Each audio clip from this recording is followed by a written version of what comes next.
game against Indianapolis. I know that the first time you played them, you were talking about maybe some surprises and things. By the time you get to the third game, how do you handle that sort of scenario where I think these teams probably have gotten to know each other pretty well? We just try to make sure that we are ready and prepared for everything we've seen in the first two meetings. It's interesting because Indy hasn't played a game since we played them last, where we played St. Louis.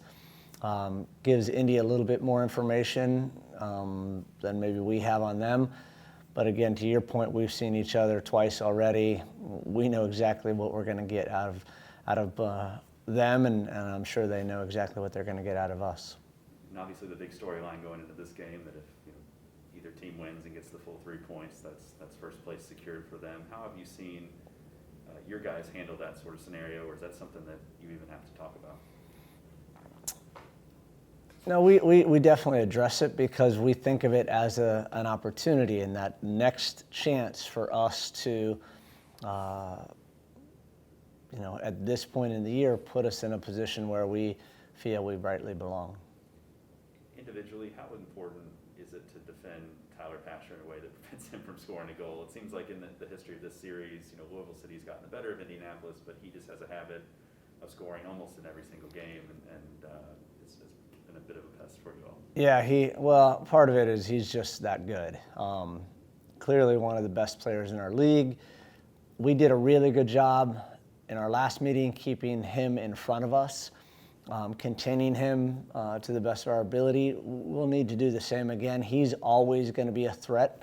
And so we just have to see if we can build on that last performance and apply some of the same principles that we did last time. And I think our team is well prepared in that regard and feels confident about what worked last time and what we can even improve on going into this match. If you go back a month ago, there was that first game against Indianapolis that started your current unbeaten streak. If you go back to then and compare it to your team now, how do you feel like things have changed or areas that you all have improved on? I think we've gotten much better defensively. We've eliminated some mistakes. We've just been more solid as a collective group. We talk about that all the time, that whatever we do, we need us to be collective. It needs to be about the team, not any individuals or a group of individuals, and that's where I think we've improved. On the attacking side of stuff, we found different ways to find the back of the net, share the workload a little bit in that regard. And when those two things start to happen and contribute to our continued ability to still play a good style and a good brand, trying in our build-up to unbalance our opponent, that's been the difference. This crazy year that we've had, to be in a situation where this kind of feels like a big soccer game and lots at stake, I mean, how much do you welcome having that feeling back a little bit?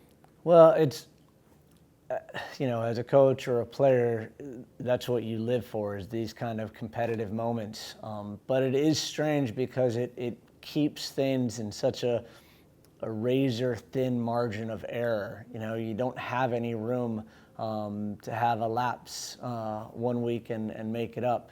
And if you look at our division right now, clearly all four of us have the opportunity to still make the playoffs. And that means, especially with now getting towards the end, we don't have any room for error. Obviously, if we go back 5 games to that first Indianapolis game, your role changed a little bit, and the team has been on a run since then, whether that's a coincidence or not. Can you kind of go back to that moment and the month that followed, what it's been like for you out on the field? No, I mean, it's been fun.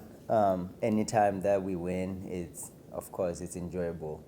But, credit to the team. We've been working hard at training, trying different ideas, see what can work and what doesn't work. But collectively, I think everyone is comfortable. We're in a rhythm. We've had a really good August. So we just got to keep it going. The momentum is right. Indy's a very good team going into it right now. It's massive for us. It's a really big game for the team, for the club. So we just got to make sure we come in the same intensity, same energy we did last game we played them.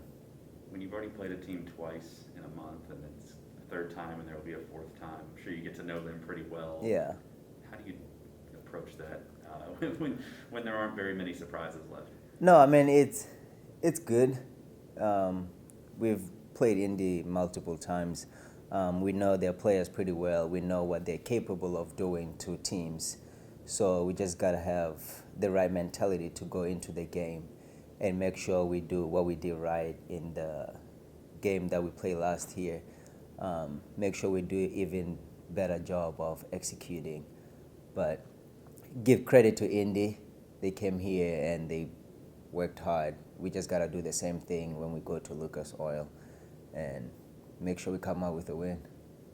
How have you all prepared for the field that you're going to be on? Obviously, it's a little more narrow, but visually, just Yeah. all those lines going on. No, I mean, yeah, it's not the best field to play on, but it is what it is. It's both teams have to play on it, so we can't have those excuses that the lines are everywhere on the field.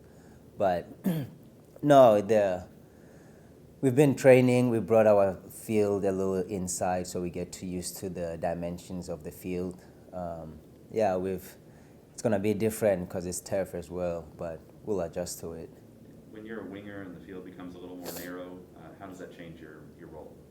It changes a little bit. You still gotta move to find space. Doesn't mean the field is narrow that we can move around. As an attacker, you can find different spaces to get the ball. You can move different ways to get the ball, but it'll be a challenge. It'll be a challenge for everyone. We'll manage it well. This has obviously been a crazy year with between COVID and everything else that's going on, but it feels like with the winner of this game, if there is a winner going in first place, this feels like a big game again. Yeah. How just refreshing or nice is it to have that sort of vibe back around a big soccer game? I mean, it's almost like a playoff game. It's a big one, but no, we can't look at past. We have to focus on this game, make sure that we get the win for this game, and then we'll see what we come with next game. But it's a massive game for us. We have to win. We have to finish first in the group and give ourselves a better chance in going into playoffs.